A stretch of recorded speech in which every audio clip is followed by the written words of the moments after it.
L'intérieur de l'Audi A3 est-il au-dessus des intérieurs Mercedes et particulièrement celui de la classe A? Ici, on est sur une Audi A3 8Y en phase 1, donc la version 2 litres TDI, et elle a un intérieur qui est S-Line et pas mal équipé.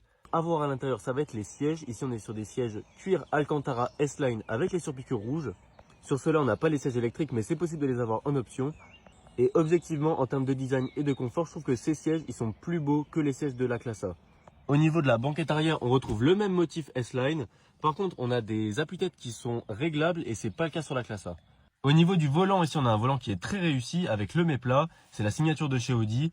Et ensuite, en termes de digital cockpit, on sait que Audi, ils sont les leaders. Et ici, on a une carte 3D qui est énorme avec un affichage super clair et super fluide. L'autre point, ça va être sur la qualité de l'assemblage. Ici, l'Audi, elle craque beaucoup moins que la classe A, et particulièrement autour des bouches d'aération. Et le dernier avantage pour moi de cette Audi A3 sur la classe A, ça va être la qualité des matériaux. On a des accoudoirs en plastique moussé, un plastique texturé sur le dessus.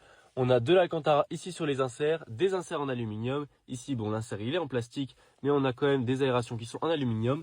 Et on a un tableau de bord qui est en plastique moussé, ce qui n'est pas le cas sur la classe A, avec une surpiqûre qui fait tout le long. Et ça, c'est des petits détails qui rendent vraiment bien.